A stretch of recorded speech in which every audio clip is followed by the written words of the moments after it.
Welcome to the Cal Corporation's series of videos about software engineering. The topic of this video is numeric template parameters. Before proceeding, make sure that you have already watched these other videos first. A template parameter serves as a placeholder for some type. When the template gets specialized, that type could be either a class or a primitive.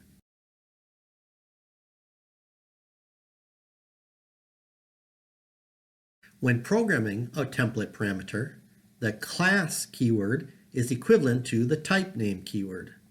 The template parameter can specialize to any type when either keyword is used. So don't be confused if you see a programmer use the class keyword for a template parameter that specializes into some primitive type like int.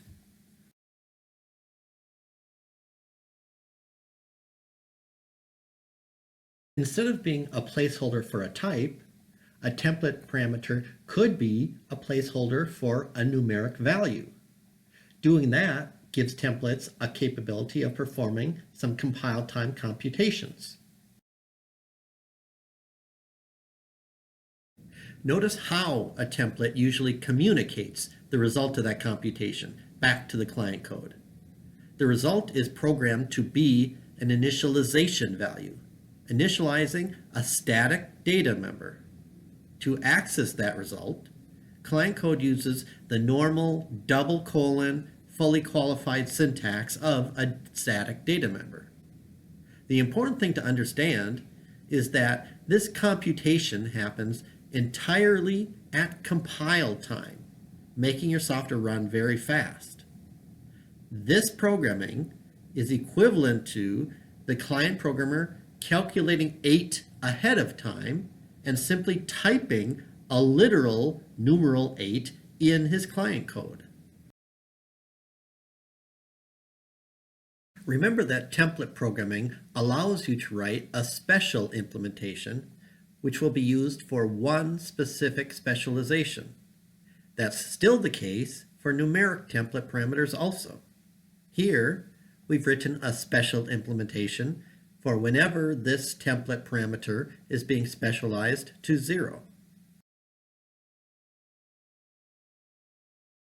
You can use this ability to write a recursive template. This special implementation for when U is being specialized to 0 serves as recursion's base case.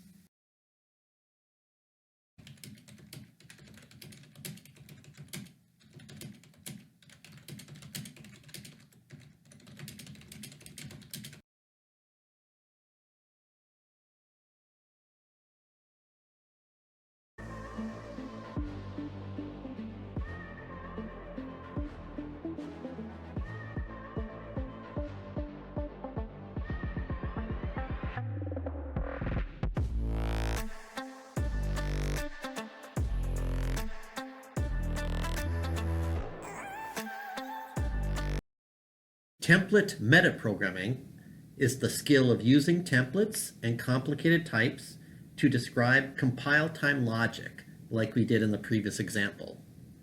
That example demonstrated a common pattern where a traditional runtime task might get implemented by a recursive function. A template metaprogrammer would implement a recursive template, which could be called a recursive template meta function.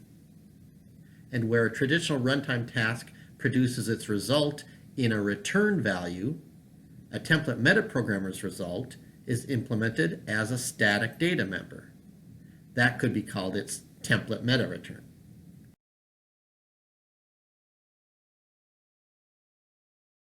Instead of defining this value static data member yourself, you could instead have inherited it from a base class that is provided by C++.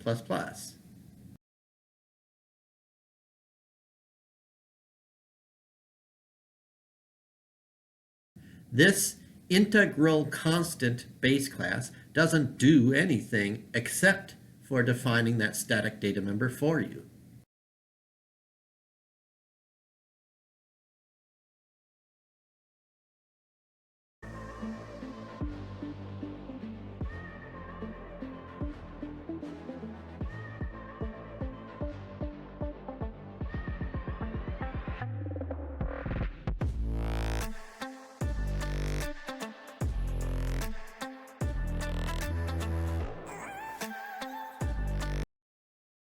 If your static data member had been a Boolean, then the base class provided by C++ could have used a shortcut.